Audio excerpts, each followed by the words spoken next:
Hi friends, welcome to Women's Nest. இன்றைக்கி நம்ம பார்க்க போகிறது பன்னீர் பிரியாணி. பன்னீர் பிரியாணி எப்படி செய்கிறதுன்னு பார்க்குறதுக்கு முன்னாடி நம்ம உமன்ஸ் நெஸ்ட் சேனலை ஃபர்ஸ்ட் டைம் பார்க்குறவங்களா இருந்தீங்கன்னா கீழே இருக்கிற ரெட் கலர் சப்ஸ்கிரைப் பட்டனை ப்ரெஸ் பண்ணிவிடுங்க. பக்கத்தில் இருக்கிற பெல் ஐக்கானையும் கிளிக் பண்ணிவிடுங்க.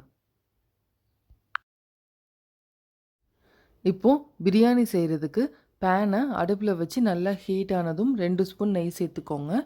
நெய் நல்லா மெல்ட் ஆனதுக்கப்புறமா கொஞ்சமாக முந்திரி பருப்பு போட்டு நம்ம ப்ரௌன் கலர் வர வரைக்கும் நல்லா ஃப்ரை பண்ணிக்கலாம். லைட் ப்ரௌன் கலரில் வந்ததும் இது ஒரு பிளேட்டில் எடுத்து வச்சுக்கோங்க.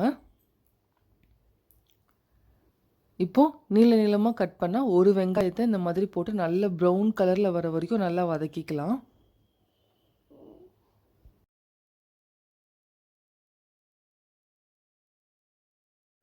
நல்ல டார்க் ப்ரௌன் கலரில் வந்துருச்சு வெங்காயம். இப்போது இதையும் இப்போ ஒரு பிளேட்டில் ட்ரான்ஸ்ஃபர் பண்ணி எடுத்து வச்சுக்கோங்க.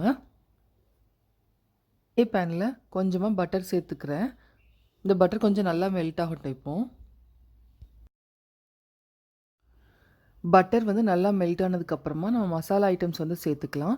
1 spoon chilli powder, 1 spoon garam masala, கொஞ்சமாக மஞ்சள் தூள், உப்பு சேர்த்து நல்லா மிக்ஸ் பண்ணிக்கோங்க. மசாலா சேர்க்கும்போது அடுப்பு லோ ஃப்ளேமில் தான் இருக்கணும், இல்லைன்னா மசாலா எல்லாமே கருகிடும். பன்னீரை இந்த மாதிரி க்யூபாக கட் பண்ணி சேர்த்துக்கோங்க. நான் இன்றைக்கி 200 கிராம் பன்னீர் எடுத்துருக்கிறேன். இதை நல்லா ஒரு தடவை மிக்ஸ் பண்ணி விட்டுக்கலாம். மசாலா எல்லா இடத்துலையும் படுற மாதிரி ஒரு 2 மினிட்ஸ் போல் லிட்டு போட்டு க்ளோஸ் பண்ணி எடுத்து வச்சுக்கோங்க. இப்போ 2 மினிட்ஸ் போல் ஆயிடுச்சு. பன்னீர் ஹாஃப் குக் நல்லா ஆயிடுச்சு. இந்த டைமில் நம்ம இதை ஆஃப் பண்ணி தனியாக எடுத்து வச்சுக்கோங்க.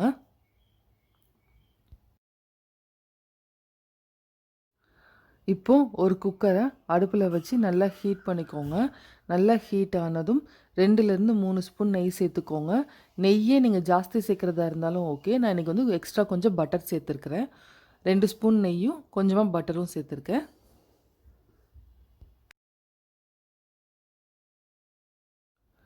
பட்டர் நல்லா மெல்ட் ஆனதுக்கப்புறமா 2 பிரியாணி இலை, பட்டை, கிராம்பு, சோம்பு, மிளகு, அந்த பிரியாணி இலை இது எல்லாமே சேர்த்து நல்லா பொரிய விடுங்க.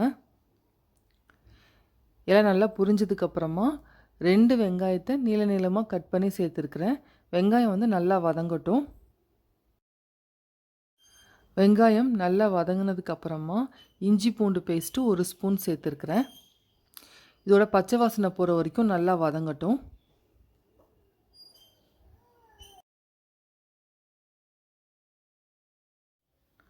இஞ்சி பூண்டோட பச்சை வாசனை போனதுக்கப்புறமா 2லேருந்து 3 பச்சை மிளகாவை கீறி சேர்த்துக்கோங்க.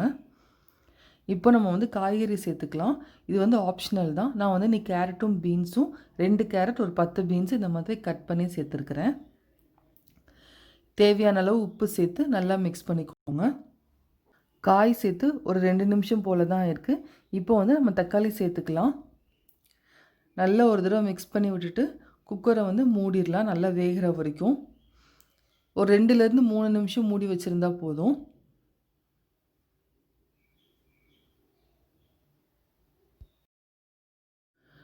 ஒரு 3 நிமிஷம் போல் ஆயிடுச்சு.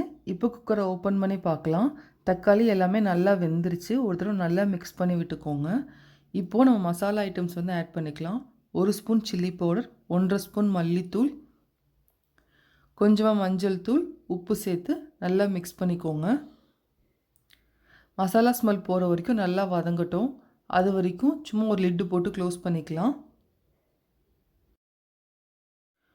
3 நிமிஷம் போல் ஆயிடுச்சு. இப்போ லிட்டை ஓப்பன் பண்ணி பார்க்கலாம். மசாலா ஸ்மெல் எல்லாம் ஓரளவுக்கு நல்லா போயிடுச்சு. ஒவ்வொன்றும் தனித்தனியாக நல்லா வதங்கினா தான் பிரியாணியோட டேஸ்ட் நல்லாயிருக்கும். எல்லாத்தையுமே தனித்தனியாக இதே மாதிரி நல்லா வதக்கிக்கோங்க. இப்போ நம்ம ரைஸ் சேர்த்துக்கலாம். இதில் 1.25 டம்ளர் பாஸ்மதி ரைஸை ஒரு 1/2 hour போல் நல்லா ஊற வச்சு எடுத்துருக்கிறேன். நல்லா ஒரு 2-3 தண்ணியில் நல்லா வாஷ் பண்ணிவிட்டு இப்போ நம்ம இதில் சேர்த்துக்கலாம்.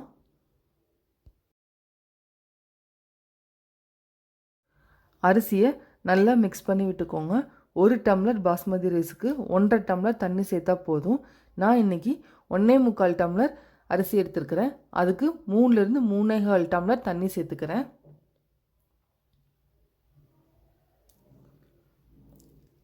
இப்போ ஒரு தடவை டேஸ்ட் பார்க்கலாம், உப்பு எல்லாமே கரெக்டாக இருக்குதான்னு சொல்லிட்டு. எனக்கு வந்து உப்பு பத்தலை, அதனால கொஞ்சமாக உப்பு எக்ஸ்ட்ரா சேர்த்து நல்லா மிக்ஸ் பண்ணி விட்ருக்கேன். விசில் போடாமல் குக்கரை வந்து ஒரு 10 நிமிஷம் போல் வச்சுருங்க. 10 நிமிஷம் போல் ஆயிடுச்சு. நம்ம குக்கரை ஓப்பன் பண்ணி பார்க்கலாம். இப்போ வந்து ஹாஃப் பாயிலில் இருக்குது. இந்த டைமில் கொத்தமல்லி, புதினா, நம்ம வந்து ஃப்ரை பண்ணி வச்ச முந்திரி பருப்பு, அப்புறமா ஃப்ரை பண்ணி வச்ச பன்னீர் எல்லாமே சேர்த்துக்கலாம். பன்னீர் வந்து நம்ம ஃபர்ஸ்ட்டே ஆட் பண்ணியிருந்தோன்னா ரொம்ப ஒரு மாதிரி ஹார்ட் ஆகிடும். ஏன்னா பன்னீர் வந்து லைட்டாக தான் குக் ஆகணும். அதனால தான் ஹாஃப் குக் இருக்கும்போது சேர்த்துருக்குறோம். நல்லா ஒரு தடவை மிக்ஸ் பண்ணிவிட்டு ஒரு விசில் வர மாதிரி மீடியம் ஃப்ளேமில் வச்சு விடுங்க. விசில்லாம் போனதுக்கப்புறமா இப்போ குக்கரை ஓப்பன் பண்ணி பார்க்கலாம். பன்னீர் பிரியாணி சூப்பராக ரெடி ஆயிடுச்சு. நீங்களும் ஒரு தடவை ட்ரை பண்ணி பாருங்கள். நார்மலாக சாப்பிட்றதுக்கு இது கொஞ்சம் டிஃப்ரெண்ட்டாக இருக்கும்.